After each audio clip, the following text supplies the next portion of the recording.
오늘은 이제 여섯째 재앙에 관한 것을 좀 다뤄보기로 하겠습니다. 자, 지난주 뭐 했었죠? 다섯째 재앙 가축에 대한 걸 했습니다. 이거는 우리가 마지막 보루로 남겨두고 하나님을 신뢰하지 아니하며 우리 인간적인 힘과 어떤 인간적인 재능과 여러 가지를 가지고 우리 이거 살아보려고 하는 마지막 상태가 가축이라고 했습니다. 거기에 대해 심판하는 게 바로 다섯째 재앙이라고 말씀드렸습니다. 자, 오늘 이제 여섯째 재앙은 지금 다섯째 재앙까지는 하나님이 사람 몸에 직접 해를 가하지 않으셨어요. 그러니까 네 번째 재앙까지는 아예 짐승이나 사람이나 다 직접 해가 없었고, 지난 시간에 다룬 가축의 재앙은 가축한테만 재앙이 있었습니다. 사람한테 재앙이 없었어요. 근데 그것도 재밌는 게 가축들도 다 죽이신 게 아니라 사실은 들에 있는 가축을 죽인다. 들에 있는 가축. 그게 무슨 얘기냐면 하나님이 가축을 죽이신 게 목적이 아니라 너희가 내 말을 듣고 들에 있는 가축들을 집안으로 들여놓으라, 그 얘기예요. 그래서 나중에 보면 가축이 좀 남아있는 걸 성경 정황을 보면 알 수가 있습니다. 이 얘기 뭐냐면 애굽 사람들 중에서 지금까지 네 번째 재앙까지 그런 이제 과정들을 통해 가지고 야, 저 모세와 아론이 믿는 여호와 하나님 하는 말이 맞을 수 있다 라고 생각이 되어 가지고 들에 있던 가축을 집안에 들여놓은 사람이 있었던 것 같아요. 그래서 완전히 죽지는 않았고 거의 대부분이 죽었는데, 하여간 그 들에 있는 가축만 죽는다는 얘기 뭐냐면은 하나님이 경고를 하신 거지 가축 자체도 죽이시려는 목적이 아니었다는 얘기예요. 이건 제가 10가지 재앙 서론에서 말씀드렸듯이 이 재앙 자체가 하나님께서 재앙 자체가 목적이 아니라 경고, 하나님의 어떤 그 영적 구원의 원리를 설명해 주시기 위한 사인이었다, 이런 걸 말씀드렸습니다. 근데 이 여섯째 재앙은 그렇게 계속 해오시다가 하나님이 직접 사람 몸에 해를 가하게 되는 그런 재앙입니다. 이제 결과를 보자면 뭐였죠? 사람 몸에 독종. 독종이 뭐냐면은 악성 피부병입니다. 거의 문둥병 비슷하게, 문둥병은 열 같은 건 안 나는데 이때 이 독종이라는 그 피부병은 어떤 병이냐면은 문둥병까지 살이 막 썩어 들어가고 신경을 다 건드려가고 나중에는 감각이 없어진대요. 그러면서 막 두통, 약간 에볼라, 요즘 나는 에볼라 비슷한 것 같아요, 증상. 에볼라는 피부병은 아니지만은 그런 증상 비슷하게 났던, 그러다가 한참 가면은 사망에도 이를 수 있는 굉장히 그런 무서운 병이었답니다. 그러니까 이제 그 당시에 고대 사회도 아프리카 지역이기 때문에 이런 비슷한 질병들이 많았던 것 같아요. 그 에볼라도 지금 아프리카 지역에서 감염이 시작됐잖아요. 그러니까 원래 아프리카 지역에 그런 게 많은데 이 당시도 아마 이런 비슷한 질병이 많이 있었는데 사람들이 그것 때문에, 그런 질병이 들리는 것 때문에 그걸 무서워가지고 믿던 우상이 있었어요. 그게 이제 임포템이랑 테폰이라는 건데, 테치랑 테폰, 발음이 좀 그렇게 된 것 같은데, 그 테폰이라는 그 질병을 관장하는 신을 만들어가지고 거기에 희생 제사를 드렸다고 합니다. 그러니까 하나님께서 지금 그 애굽 사람들이 자기네들의 질병을 주기도 하고 질병을 걷어간다고 믿고 거기다 희생제사를 드리는 그 테폰이나 임포텝이라는 그 의학신, 질병신, 이 질병신을 심판하는 게 바로 오늘 보면 내용입니다. 근데 이제 그 내용을 통해 가지고 우리의 주시고자 하는 말씀을 더 깊이 살펴보고자 하는데, 가장 첫 번째는 하나님께서 이 독종을 내리실 때 어떤 방법을 취하냐면 그냥 독종을 던지도록 하면 되는데 어떤 방법을 취했죠? 모세로 하려고 모세가 재앙. 그리고 모세한테 바로 재앙을 내린다고 바로 말씀을 하십니다. 원래 지금까지 재앙은 어떤 재앙이냐면 한번 경고를 해요. 하나님 모세와 아론한테, 모세야 바로한테 가가지고 경고를 해라. 너가 우리 말을 듣지 아니하면은 재앙을 내겠다라고 경고를 하고 하나님께 재앙을 내리셨습니다. 근데 지금 여섯 번째 재앙은 바로에게 경고 없이 바로 그냥 합니다. 이 얘기 뭐냐면은 지금 다섯째 재앙에 아직까지도 어느 정도는 이르고 있다는 얘기예요. 완전히 끝나지가 않았어요. 이게 영적으로 무슨 얘기냐면 하나님께서는 우리에게 어떤 메시지를 주고 사인을 주실 때 우리에게 그 어떤 표를 상징적으로 보여주시기도 하지만은 어떤 때는 그냥 아무 사인 없이 바로 우리에게 심판에 해당되는 사건을 주실 수도 있다 그 얘기예요. 그러니까 평상시에 그런 사인에 대해서 예민한 감각을 우리가 예민한 그 영적인 감각이 있으면은 미리 알고서 그걸 대비할 수가 있는데 평상시에 하나님이 주신 사인을 계속 무시하고 살다 보면은 나중에 하나님께서 아무 사인 없이 우리에게 이런 재앙 같은 그 심판을 주실 수 있다 그 얘기입니다. 그런데 이제 그 하는 방법을 봅시다. 방법이 뭐라 했죠? 여기 뭐 화덕에 재서 그 재를 둥근 퍼가지고 그걸 하늘로 날리라고 나옵니다. 이제 오늘 이 성경은 개정판 성경에 화덕이라고 나왔는데 그 전에 개역 성경에는 풀무라고 나와요. 풀무. 뭐 사실 뜻은 비슷한 건데 우리 정서상 제가 볼 때는 원문을 이렇게 번역한 게 풀무가 더 좋습니다. 이상하게 개정판이 원어에 더 가깝게 해석한다고 바꾼 건데 제가 볼 때 더 안 그런 것 같아요. 어떻게 보면. 그런 거 있죠. 그러니까 풀무예요. 화덕하면 여러분 뭐가 생각나요? 빵 굽는 게 생각나죠. 그렇단 말이에요. 화덕이랑 풀랑 똑같은 건데 우리가 화덕하면 이렇게 빵 굽는 이렇게 불 감아 때는 그걸 생각나요. 풀무하면 뭐가 생각나요? 영광로 이런 게 생각나죠. 영광 막 풀무 막 돌려가지고 막 그 금 재련하고 그 다음에 항아리 굽고 풀물 하면 그런 식으로 생각난단 말이에요. 그러니까 이 원어상의 뜻은 그게 더 가까워요. 그러니까 똑같이 불을 떼가지고 뭐 굽는 건데 빵을 굽는 그 화덕이 아니라 이스라엘 백성들이 노예로 살면서 그 벽돌 굽던 그 풀무를 말하는 거예요. 벽돌 굽던 그 풀무. 그 풀무에서 죄를 굴구셨나이다. 그럼 하나님 왜 그 애굽 백성에게 6개 재앙 그 독점을 내리는데 이런 방법을 써드냐 그 얘기예요. 그냥 독점을 내리게 하시면 될걸. 여기 의미가 있습니다. 여기 죄라는 건 뭐냐면 첫 번째로 아까 말했던 그 테폰이라는 신을 이제 희생제사를 애굽 백성들이 드립니다. 그래서 이 죄는 희생제사를 드린 흔적 완전히 다 태운대요 그 사람들이. 그래가지고 희생제사를 드리고 나면 더 남는 게 죄예요. 죄. 그러니까 하나님께서 지금 이 죄를 통해서 가르쳐 주시고자 하는 게 뭐냐면 너희가 질병을 관장한다고 생각하는 그 태풍 같은 우상, 그 신, 그 죄가 된 거 내가 날려가지고 그 죄를 통해가지고 오히려 재앙을 내겠다 그 얘기예요. 이 얘기는 뭐냐면은 지금 애국 백성들은 참신인 여호와 하나님께로부터 여호와 하나님이 질병을 관리하고 우리의 모든 건강과 우리의 삶을 주장한다는 사실을 믿지 못하고 계속해서 인간적인 방법을 통해 가지고 자기의 건강을 챙기려고 하고 질병을 들리지 않게 하려는 그런 마음가짐이 있었어요. 즉 하나님께서 지금 애국의 그런 사람들의 마음을 지금 치시는 거예요. 그게 아니다 그 얘기예요. 오히려 너희가 스스로 건강을 찾고 너희가 스스로 질병 걸리지 않으려고 하지만은 내 그 모든 것이 내 수중에 있다. 오히려 너희가 인간적으로 그렇게 하면 할수록 재앙이 더 커진다. 이걸 지금 하나님이 얘기해 주시는 거예요.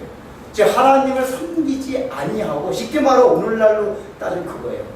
우리가 하나님에 대한 참된 교회 없이 의학적인 기술로만 우리의 건강과 우리가 질병에서 벗어나려고 한다.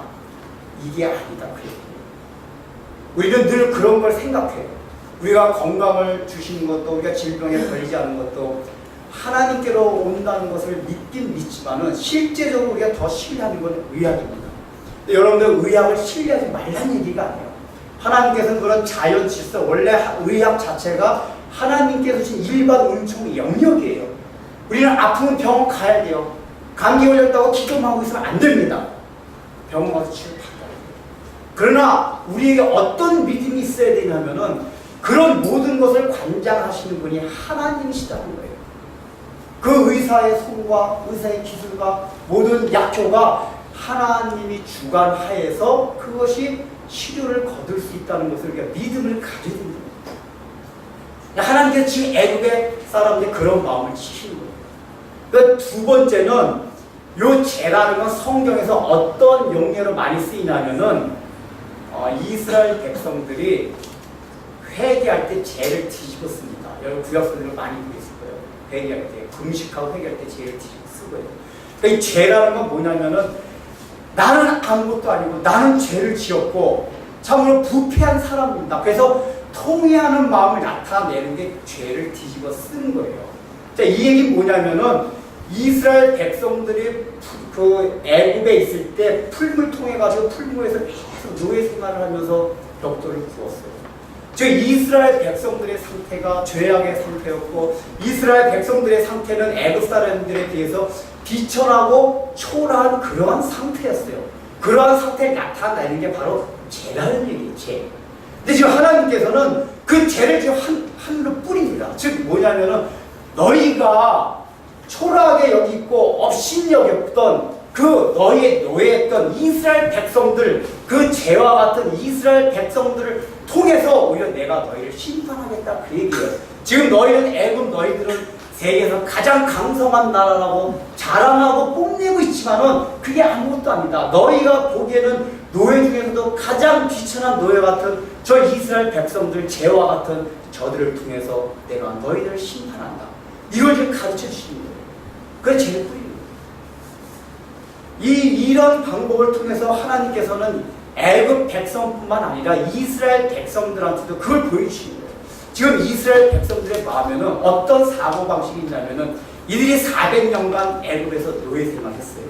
그러니까 노예 생활했기 때문에 자기네 민족은 아무것도 아니고 애굽만이 크게 보이는 이 나중에 광야에 나가서 이스라엘 백성들이 원망하고 불평할 때 얘기 들어보면은 그런 사고방식이 꽉 차 있었다는 걸 알아요. 그렇게 하나님께서 많은 기적과 이적을 베풀어 주셨음에도 불구하고 이들의 사고방식이 어떤 게 있었냐? 애굽이 대단한 나라다. 애굽이 강한 나라다. 이런 사고방식을 벗어나지 못했어요. 그러니까 이 사람들은 자기네는 하나님의 백성임에도 불구하고 그 정체성을 갖지 못하고 늘 애굽 사람 밑에 있는 초라하고 보잘것없는 이런 인식이 있었다는 거예요. 실제 나타나면 그렇게 돼 있었기 때문에. 근데 하나님께서 이걸 통해 가지고 이스라엘 백성이 그걸 보여주신 거예요. 너희 봐라, 너희가 풀물을 통해 가지고 얼마나 많은 벽돌을 굴리며 그 삶이 죄가 되었느냐. 그러니까 성경을 보면은 이 풀물 구약 성경에서 뭐라고 많이 표현하냐면은 이스라엘 백성들이 겪는 고통. 여러분 참 신명기 4장 20절 봅시다. 신명기 4장 20절.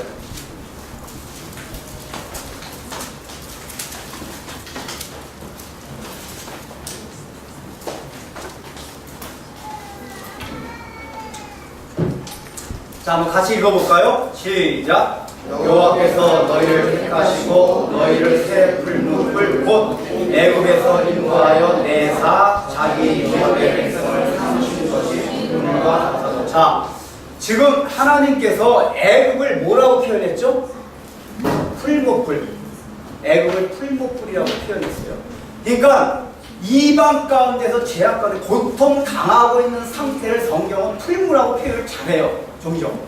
그러니까 이 풀무불이라는 의미가 왜 고지 그 풀무불에 있는 죄를 떠가지고 하늘로 뿌렸냐 하면은 이 풀무라는 건 뭐냐? 이스라엘 백성들이 고통을 당하던 현장, 고난을 겪던 그 현장이 바로 풀무였어요.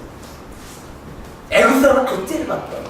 그래서 애굽 사람들은 그들을 깔보고 이스라엘 백성들은 애굽 사람들을 높이 봤던 그 장소가 바로 풀무였어요. 근데 하나님께서는 아니다. 오히려 너희가 제 풀무에 있던 죄와 같은 그런 삶이었고 그런 인생이지만 그게 아니다.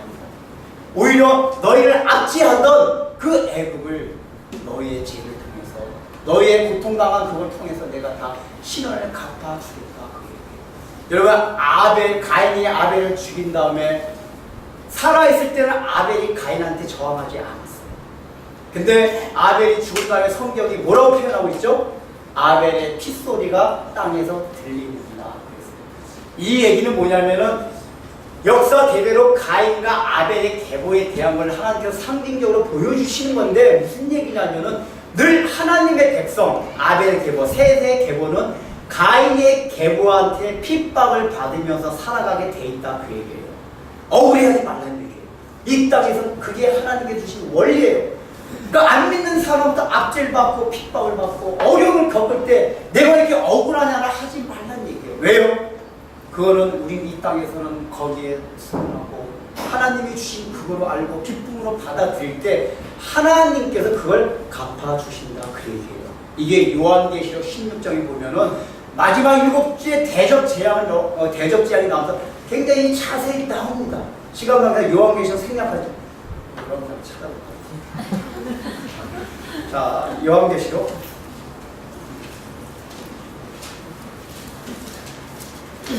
하나님께서 앞으로 인류를 어떻게 심판하시나. 자, 요한계시록 16장 2절 보십시오. 시간 다 읽지는 않고 시험만 읽겠습니다. 16장, 요한계시록 16장 2절. 자, 이 16장은 마지막 하나님께서 내리는 인류에게 내린 재앙은 7 대접 재앙 중에 하나입니다. 그러니까 그렇게 말해주시고 2절 읽겠습니다. 시작. 첫째 천사가 가서 그 대접을 땅에 쏟음에 짐승의 표를 받은 사람들과 그 우상에게 경배한 자들에게 악하고 독한 종기가 나더라. 그 다음에 10절 11절 시작. 또 첫째 천사가 그 대접을 짐승의 왕자에 쏟으니 그 나라가 곧 넘어지며 사람들이 아파서 자기 혀를 깨물고 악한 것과 종기로 말미암아 하나님을 비방하고 그들의 행위를 회개하지 않으려고. 예, 자 보세요. 지금 짐승의 표를 받았다는 게 뭐냐면은 요즘 이제 가끔가다 미국 그 세대주의 신학에서는 컴퓨터 바코드 이거 많이 얘기하는데 그럴 가능성은 충분히 있습니다. 여러분 그런 얘기 많이 들으셨을 거예요. 지금 미국에서 바코드 이런 거 해가지고 컴퓨터가 있어가지고 그게 666이 돼가지고 사람을 다스리고 이런 얘기들이 나오는데 성경상에 분명한 건 마지막 적그리스도가 나오는 건 컴퓨터를 이용할 건 제가 볼 때 확실한 그런 가능성이 있어요. 그렇지만은 이 바코드를 여기 찍어서 물물 교환, 그러니까 매매를 하게 한다든지 이런 거에서 조금 더 이제 해석의 여지가 남아 있습니다. 근데 어쨌든 이마에 표를 받는다 그 얘기 뭐냐면은 사단의 표를 짐승의 표를 받는다는 게 뭐냐면 이마라는 건 성경에서 늘 사상, 의식, 가치관, 세계관을 말해요. 즉 짐승이 가진 모든 가치관과 세계관, 의식을 다 넣어준다 그 얘기예요. 그걸 가져야지만 경제생활, 삶을 살아갈 이 얘기가 뭐냐면은 세상적인 사고방식과 원리와 가치를 가지지 아니하고는 이 세상을 살아가기 힘든 시대가 온다는 얘기예요. 우리 예수 믿는 방식대로 달라면 주고 양보하고 희생하고 헌신하고 이러면 살아가지 못하는 세상. 여러분 요즘도 그렇지 않아요? 여러분 아이들 맞고 들어오면 여러분 승질내죠. 왜 맞고 들어왔냐고. 때리라고. 내가 치료해 줄 테니까. 이게 다 세상적인 가치관과 사고방식이란 말이에요. 억울해 한단 말이에요. 우리가 손해버리고. 점점점 그런 세상이 돼요. 이 가문 갈수록 더 심해져요. 그러니까 하나님의 뜻, 성경의 원리대로 우리의 마음과 이마에 표를 받고 살아가게 되면은 경제생활, 삶이 굉장히 힘들어져요. 악착같이, 악바리같이 세상 가치를 가지고 살아야만이 세상을 살아갈 수 있는 이런 시대가 좀 오는 거예요. 그걸 어쨌든 이게 가인의 계보의 사고방식이 이렇게 짐승의 표를 받은 사람과 우상에 경배하는 자들입니다. 여기서 뭐가 나오죠? 악하고 독한 종기가 나더라. 이 종기가 지금 출애굽기에 나온 종기가 똑같은 종기예요. 근데 재밌는 게 10절 11절에 뭐라고 나왔죠? 이 사람들이 그걸 받으면서도 행위를 오히려 11절 읽어보세요. 시작. 아픈 것과 종기로 말미암아 하나님을 비방하고 그들의 행위를 회개하지 아니하더라. 예, 지금 우리 저기 출애굽기에도 보겠지만 바로가 회개치 않는데 똑같아요. 그러니까 이런 걸 받으면 사람들이 회개할 것 같은데 회개치 않는 게 이 인간의 악함이에요. 다시 출애굽기 넘어갑시다. 이거 요한계시록은 나중에 제가 한번 강의할 겁니다. 여기 자세히. 어쨌든 처음에 말씀드렸듯이 10가지 재앙은 요한계시록에 나오는 7 대접, 7 나팔 재앙과 연관이 돼 있다. 이걸 알아두시고, 자 이렇게 하나님이 이 연약한 이스라엘 백성, 늘 핍박받는 이스라엘 백성을 위해서 신원을 갚아주는 거예요. 신원. 이스라엘 백성 압제받았던 신원. 이걸 통해서 뭘 생각하라는 얘기예요? 에라, 너희들이 애굽으로부터 핍박받고 압제받는다고 해가지고 그걸 너무 억울해하지 말라는 얘기예요. 오히려 풀무의 죄를 통해서 그것이 그들에게 재앙이 된다는 얘기예요. 여러분 역사적으로 보세요. 지금 이스라엘은 성경에 나온 그 이스라엘이 아닙니다. 지난주 누가 여쭤보셨는데 지금 이스라엘 아주 악바리들이에요. 근데 구약 성경에서 이스라엘을 하나님이 특별히 구원의 원리를 보여주시기 위해서 특별히 설정한 영국 무대예요. 구약 시대의 이스라엘 역사는. 이스라엘이 굉장히 약소국이었습니다. 늘 애굽한테 치고 바벨론한테 치고 아수르한테 치고 로마한테 치고 그리스에 치였던 나라가 이스라엘 속국이었어요. 그래 늘 괴롭힘을 당했어요. 이스라엘은 하나님의 백성 이스라엘이. 근데 보세요. 늘 이스라엘 괴롭히고 나서 역사를 보면 재밌는 게 그 강대한 제국들이 꼭 다른 제국에서 멸망을 당해요. 그러니까 하나님께서 나중에 예레미야, 이사야, 에스겔을 보면은 너희가 나의 백성 이스라엘을 괴롭혔느냐? 너희의 그 죄값으로 내가 페르시아를 들어 너희를 치자. 바벨론한테 그렇게 말해요. 근데 이런 식으로 하나님께서 이스라엘 백성들을 괴롭힌 그거를 다른 나라를 통해서 계속 치세요. 실제 역사적으로 그랬단 말이에요. 그러니까 이 얘기가 뭐냐면은 우리 하나님의 백성들은 이 세상으로부터 살아갈 때에 압제를 받고 고통당하고 이런 것 때문에 억울해하지 말고 그건 하나님께 맡겨라고 해요. 마지막 때에 하나님께를 갚아주시는 거예요. 그래서 계시록에 보면은 사나 바위야 나를 가려라. 믿지 않던 사람들이 막 외치는 게 나옵니다. 너무 그게 고통스럽고 부끄러워가지고 사나 바위야 나를 가려라. 나를 덮어달라. 이렇게 고통하고 신음하는 소리가 나중에 마지막 하나님께서 재앙되고 그게 나와요. 그러니까 우리는 이 세상을 살아가면서 여러분들보다 세상 사람들이 잘 먹고 잘 살고 또 그걸로 인해서 여러분을 업신여길 때 그런 걸로 고통당하지 마세요. 억울해하지 마십시오. 왜요? 그건 다 죄입니다. 하나님께서 얼마 안 있으면 공중에 죄를 뿌려가지고 재앙이 될 소재들이에요. 그들이 잘 먹고 잘 살고 그거 가지고 너무나 절패하지 마세요. 그래서 이스라엘 백성들은 이걸 보면서 하나님 앞에 자신들이 어떻게 생각해서 그러면은 이걸 통해서 내린 재앙의 종류가 왜 몸 가운데 피부병, 문둥병 비슷하게 썩어 들어가는 그러한 병이었나 이거예요. 제일 처음에 사람을 치셨는데 그 친 첫 번째 증상이 피부병, 문둥병 같은 피부병이 있어요. 여러분 문둥병의 특징이 뭐죠? 썩어 들어가가지고 나중에 감각이 없어져요. 일단은 여기 열도 나고 굉장히 고통스럽긴 하지만은 또 주요 증상 중에 하나가 썩어 들어서 감각이 없어집니다. 여러분 레위기서에서 왜 문둥병에 대한 규례를 제가 한번 설명을 드렸는데 왜 그렇다고 그랬죠? 문둥병이라는 거는 우리 하나님을 떠난 인류의 상태, 우리 사람의 상태를 성경에서는 문둥병이라고 표현해요. 우리는 다 뭐예요? 문둥병 같은 자들이에요. 우리 영. 썩어 문드러져가지고 깨닫지 못해. 그러니까 꼬집으면 이게 아파야 되는데 아무리 이렇게 설교를 하고 말씀을 전하고 복음을 전해도 둔감해요. 반응이 없어요. 그게 영적으로 문둥병 들린 사람들의 특징이에요. 이거 재밌는 표현 보세요. 지금 11절 있습니다. 시작. 요술사들도 정통으로 말미암아 모세 앞에 서지 못하니 다소 우리가 요술사들로부터 모든 사람에게 생겼습니다. 자 지금 보세요. 악성 종기가 지금 이게 걸렸는데 그게 누구부터 걸렸다고 성경에 표현하고 있습니까? 요술사들이라고 표현하고 있어요. 요술사들. 이게 굉장히 의미가 있습니다. 원래 여러분들 요술사들이 어떤 자들입니까? 이게 그러니까 번역을 하면 요술사니까 우리는 약간 그 느낌이 굉장히 안 좋아요. 되게 막 이렇게 요술쟁이 이렇게. 제가 요술사가 뭐라고 그랬죠? 원래 이 요술사의 원어, 히브리어 원어 뜻은 뭐냐면은 가르치다, 학문, 그 다음에 글, 학자 그런 뜻이에요.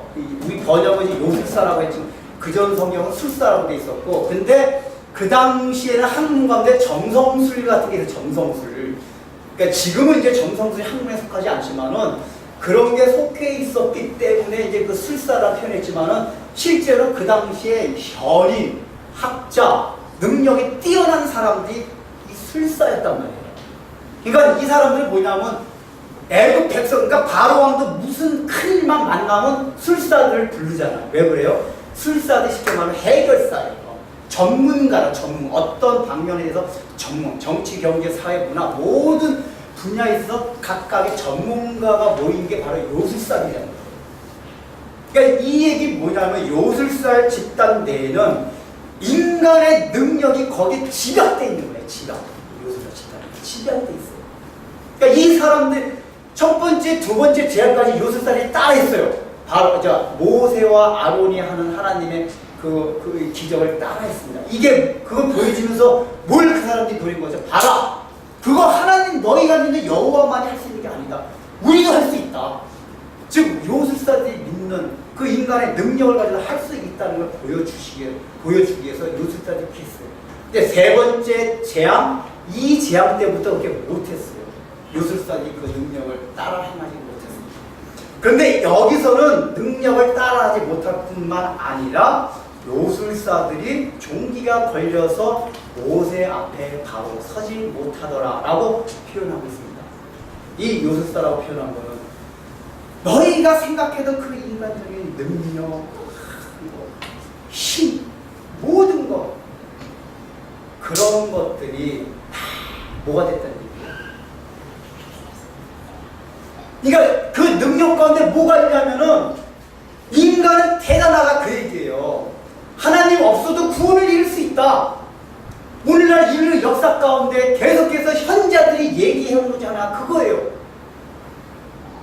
그리스도의 피공로 없어도 인간이 자격으로 노력해서 구원받을 수 있다. 이거 지난번에 잠깐 설명드렸지만 이 술사들이 말하는 모든 내용들이 꼭 정치, 경제, 사회, 문화는 그런 형이상학, 눈에 보이는 그 면뿐만 형이하, 눈에 보이는 그것뿐만 아니라 형이상, 눈에 보이지 않는 그 종교적인 세계, 영적인 세계, 그런 세계까지 포함해서 뛰어난 집단이 요술사입니다. 그러니까 이 사람들 천의는 뭐라고 말했나? 하나님 없이도 우리 인간으로 힘으로 유토피아를 쓰고 천국을 이룰 수 있다. 주장한 게 이 사람들의 생각이라는 거예요. 그러니까 이들은 자기들이 지금 문둥병이라는 걸 몰라요. 하나님을 떠난 사람들의 상태가 얼마나 썩어 문드러진 그 상태라는 걸 전혀 모르고 있는 거예요. 자기의 능력이 대단한 줄 알고 있어요. 근데 하나님께서 그들부터 치신 거예요. 요술사부터.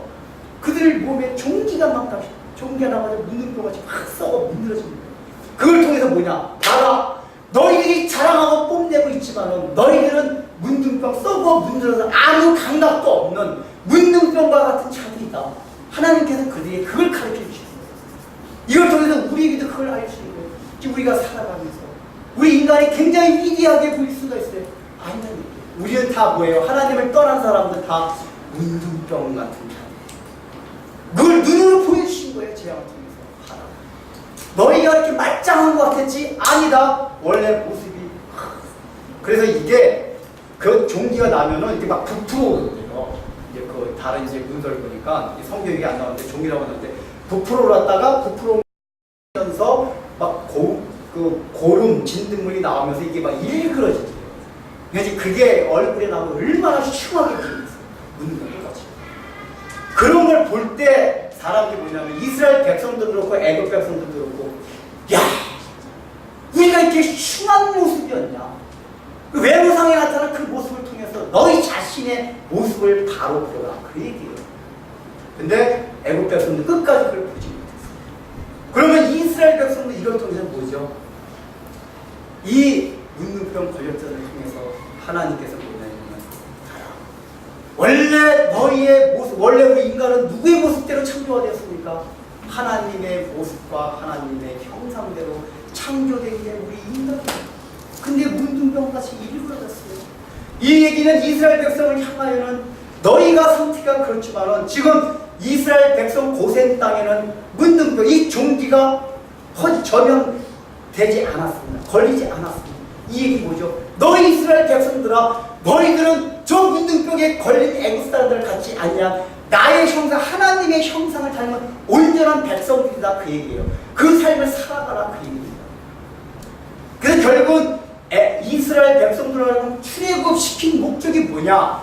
그 하나님의 형상, 원래 가졌던 온전한 형상을 닮아가게 하기 위해서 출애굽시킨 거란 말이에요. 이스라엘 백성을. 너희가 원래 그런 자였지만 이제 내가 너희를 구원해낼 텐데 그건 바로 온전한 하나님의 형상. 문둥병에 걸리지 않고 종기가 걸려가지고 일그러지지 아니한 그 하나님의 형상을 회복해 가라. 이걸 지금 가르쳐 주시는 거예요. 근데 우리는 어떻게 할까요? 이스라엘 백성들은 그걸 바로 깨닫지 못한 것 같아요. 왜냐하면 나중에 출애굽기를 뒤에서 계속 읽어보면은 이스라엘 백성들의 어떤 마음이 있었냐면은 그들은 애굽에서 노예된 자에서 탈출만 했으면 그게 단 줄 알아봤던 것 같아요. 그러니까 이 사람들 생각에는 출애굽만 하면 막 기쁨과 즐거움과 막 온갖 깨가 쏟아지는 삶이 있었던 거로 생각을 한 것 같아요. 근데 막상 나가보니까 어떻죠? 광야가 더 힘들어요. 그래 그들이 원망하잖아요. 모세가 원망. 왜 우리 죽을 자리가 없어서 여기까지 끌어냈느냐? 차라리 애굽에 있을 때는 노예이긴 했지만은 수박도 먹고 후추도 먹고 맛있는 게 제가 생각했지. 수박 후추 성질이에요. 수박 후추 애굽에는 그냥 노예로 힘들게 살게 먹을 게 풍족했어요. 근데 광야에서 맨날 뭐만 먹었죠? 만나 메추라기. 만나 메추라기. 이게 얼마나 지겹겠어요. 맨날 그거만 먹으니까 거기다 얼마나 단조롭고 지중해요. 놀이문화도 없었을 거예요. 광야에서 놀게. 그러니까 그들이 생각했던 구원이 그게 아니었던 거예요. 그러니까 하나님이 생각하셨던 구원은 뭐죠? 애국에서 탈출시킨 것 자체가 광야에서 연단을 시키려고 탈출시킨 거예요. 우리 이제 마찬가지예요. 여러분들 예수 믿고 나서 탄탄대로 기쁨과 즐거움과 장밋빛대로가 펼쳐질 거라는 꿈을 깨세요. 위에 그거 없습니다. 우리에게 광야가 있어. 광야. 어떤 광야? 우리를 연단시키는 광야. 그래야지만 가나안으로 들어갈 수 있어요. 왜요? 하나님께서 가나안에 들어가기 전까지 우리에게 요구하시는 게 뭐냐? 그 문둥이 머리에 문둥뼈가 같았던 그 자리에서 회복해서 온전한 하나님의 형상을 회복해가라. 근데 우리는 얼마나 원래 그 썩었던 데서 구원 받았지만 여러분 삶을 보세요. 마음을 보세요. 얼마나 문둥병같이 일그러진 마음을 했어요. 씩씩거리고 둔하고 그냥 막 세상 근심 걱정 눌리고 우리의 모습들이 일그러져 있습니다. 그걸 회복해야 돼요. 이거 우리가 예수를 믿었다는 얘기, 예수님을 영접했다는 얘기 뭐냐? 이제 그 하나님의 형상을 회복할 수 있는 가능성이 우리에게 주어졌다는 얘기예요. 우리 그 가능성이 있는 자들, 그걸 회복해야 돼요. 그리고서 뭐만 하죠? 여전히 우리의 몸을 위해서 살아갑니다.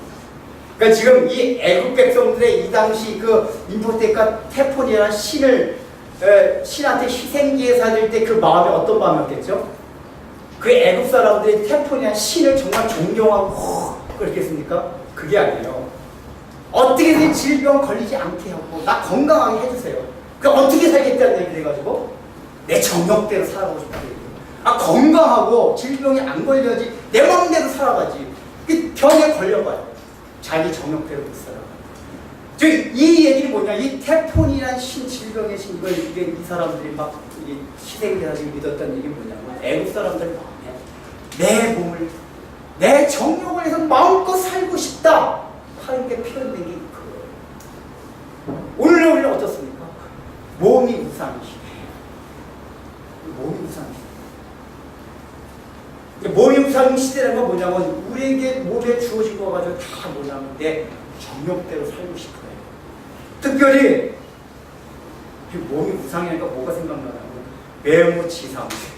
그러니까 건강뿐만 아니라 요즘은 근데 여러분 이 애국도 옛날 문서 보면 엄청나게 화장술이 발달돼 있어. 애국에 클레오파트라 화장한 거 아세요 여러분들? 어떻게 화장했는지? 클레오파트라 날마다 우유에다 먹어요. 우유에다 목욕을 피부를 곱게 젊은 사람 피부를 유지하려고 맨날 우유에다 먹어요. 그 당시에 이집트에서 그러니까 귀족들이 하던 거 화장술 이렇게 문서를 보면은 뭐 오늘날 묻지 않아. 그 정도 이게 뭐냐 외모에 엄청나게 자기 몸이 제가 수요일날 창세기 강의하면서 노아와 홍수의 직접적인 원인이 뭐였다랬죠? 외모지상주의. 물론 그 외모지상주의 안에 당연히 여러 가지 뜻이 내포되어 있긴 하지만은 직접적인 하나님이 표현하신 외모지상주의, 외모지상. 그 당시에 사람들이 막 성적으로 자신을 막 뽐내는 그걸로 온갖 치장하는 그것 때문에 심판에 직접 개의가 됐어요. 오늘날 그렇지 않아요. 우리의 몸이 우상이에요. 몸이 우상이에요. 그러니까 몸짱 이런 말이 옛날에 없었는데 몸짱 건강. 그러니까 우리 그리스도인들은 코인 터서 우리 그리스도는 혹시 못생겼어도 뭐 메주랄 10m에서 떨어진 메주랄지라도 우리 믿는 사람들이 그것 때문에 위축될 필요가 없어요. 그건 세상 사람들이에요. 우리 왜요? 우리 하나님의 형상인 자들, 하나님의 형상인 자들. 근데 왜 우리가 하나님의 형상인 자들이 그러니까 외모를 따지는 것 자체가 우리의 심령은 문둥병이 걸렸다는 얘기 사실은. 실제는 문둥병이 안 걸렸으면 외모 보고도 아무것도 안 따져요. 근데 문둥병이 걸렸으니까 외모 보고 한 건 이쁘냐 안 이쁘냐 이거 따진다고. 우리나라 더 심한 거죠. 이 외모 지상주의도 죄악이에요. 여러분 아셔야 돼요.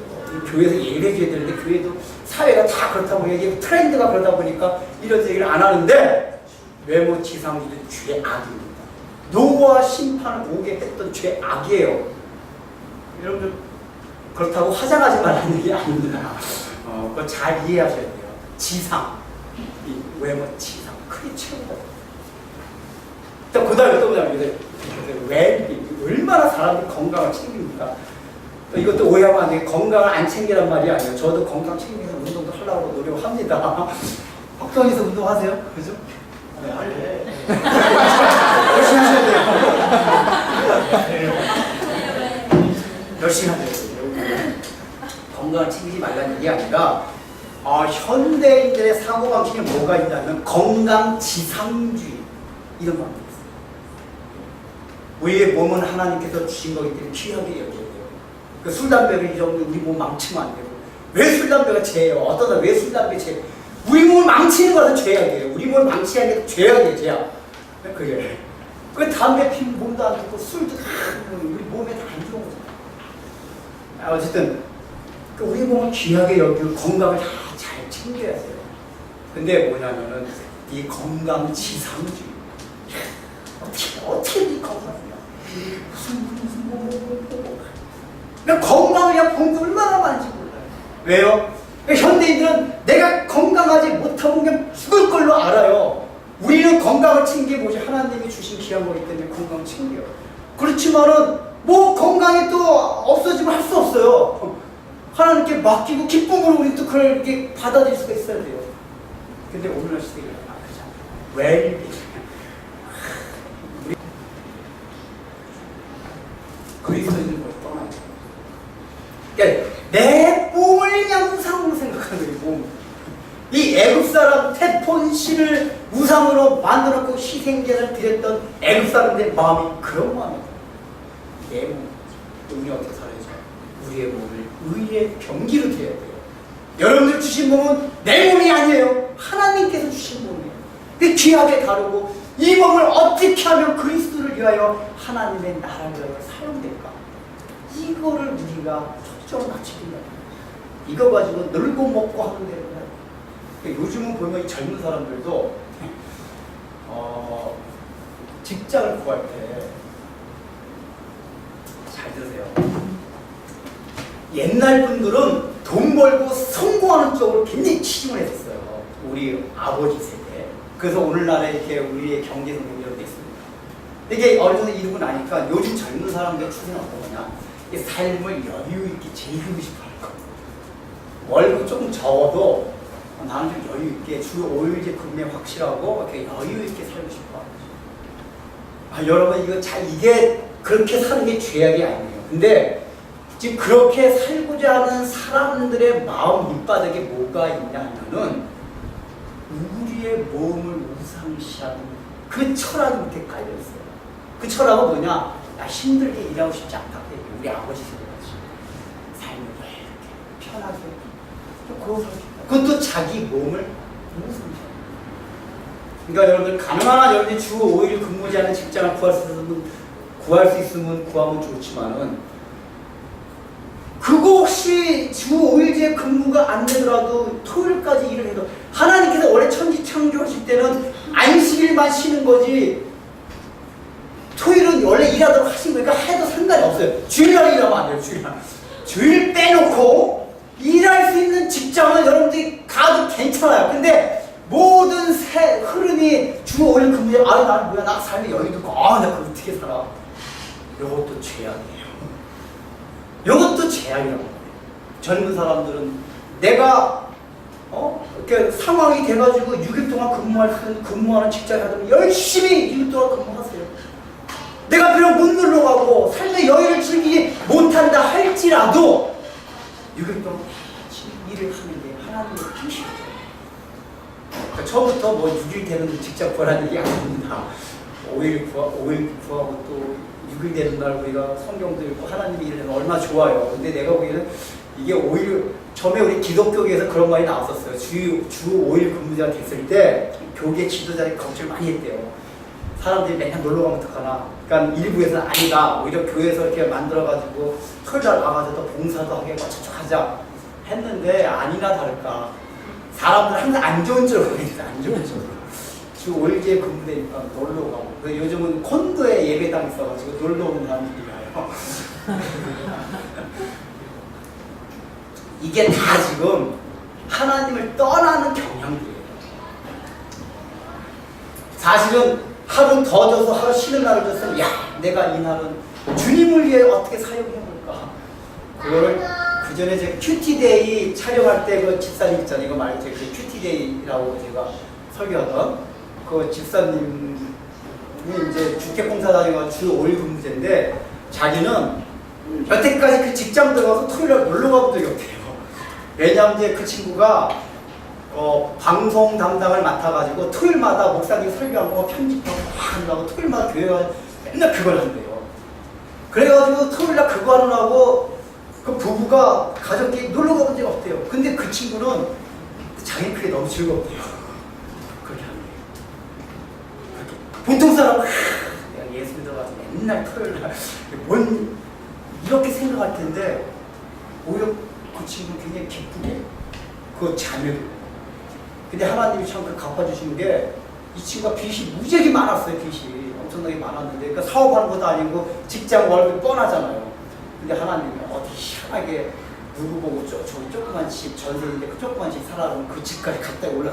이 집은 아무 의도도 없는 거예요. 누가 얘기를 해줘가지고 그 전세를 저기 살 수 있는 집 샀으면 빨리 살아서 사면은 그 집까지 갑자기 막 10배야만 뛰고 올라가고. 이렇게 해가지고 빚을 다 갚았어요. 그 친구가 나한테 얘기해주더라고요.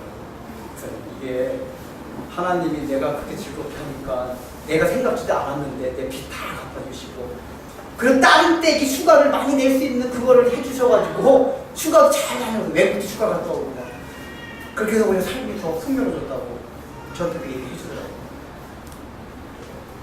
그러니까 이제 그 친구 같은 경우도 뭐냐 자기 몸을 이상이 된 게 아니야. 자기 몸을 의의 병기로 드린 거라고. 의의 필요해요. 그리고 특히 젊은 사람. 삶의 여유를 즐기는 건 좋습니다. 나쁜 거 아니에요. 저도 그렇게 즐기려고 해요. 즐기되 그게 우상이 되면 안 돼요. 그러면 세상과 똑같아져요. 우리는 삶의 여유를 즐기면서도 뭘 느끼게 되냐. 거기서 하늘나라를 바라봐야 돼요. 하늘나라. 이 땅에서 주님께서 잠깐 나에게 보여주시는 이 세계도 이렇게 아름답고 풍요롭고 여유가 있는데 정작 원형이 되는 그 하늘나라는 얼마나 아름답고 여유가 있고 풍요롭고 기쁨이 충만할까. 그러니까 여러분들에게 주어지는 그 여유로운 삶을 통해서 그걸 바라보라 그 얘기예요. 우리 그리스도인들 거기에 쏙 빠져가지고 내가 이제 여행을 많이 다녀요. 여행을 다니고 여행 많이 다니세요. 여행을 보면서도 잘 보면 야 하나님이 지으신 세상 이렇게 아름답구나. 그걸 보면서 나중에 주님이 재림하셔서 완성할 그 하나님의 얼마나 아름다울까. 이거 생각하면은 여러분 여행 갔다 와가지고 제가 이제 그 여행 갔다 와서 일상생활하는 게 짜증이 난다. 그게 잘못 갔다 온 거예요. 아 좋았는데 우리 예수 믿는 사람은 여행을 어떻게 가야 되냐? 여행을 딱 가니까 야 하나님 주신 이 세계 아름답구나. 내가 다시 여행을 못 온다 해도 주님께서 오셔서 완성하실 하나님의 내 세계가 너무 좋기 때문에 주님 앞으로 여행 안 가도 괜찮아요 한 마음을 갖고 여행에 돌아와야 된다 그 얘기예요. 그러면 어떻게 돼? 일상생활도 즐거워지죠. 다시 2일 동안 생활하는 게 즐겁고 기쁘고. 근데 여행 갔다가 아우 짜증나 이거 아우 그냥 놀다가 그래 아니 우리 그리스도 그걸 보면서 한날의 풍성함을 우리는 바라보고 소망을 갖는 거예요. 그래서 이제 이 재앙을 통해 가지고 하나님께서 우리에게 요구하시는 것이 무엇입니까? 두 가지로 우리는 하나님의 문둥병생 이 독한 종기에 걸려가지고 썩어 문드러졌던 그 자리에서 하나님께서 그걸 벗겨주셔서 하나님의 형상, 온전한 형상을 닮아가기 위해서 건져낸 자리다. 이걸 통해서 우리의 몸을 이제부터는 내 정욕을 위해서 사용하는 것이 아니다. 의의 병으로 하나님의 나라와 의를 위하여 내 몸을 사용하겠다. 이 마음을 가져야지 오늘 본문을 통해서 하나님께서 주시는 메시지 우리가 삶에서 잘 적용할 수 있을 것입니다. 기도하겠습니다.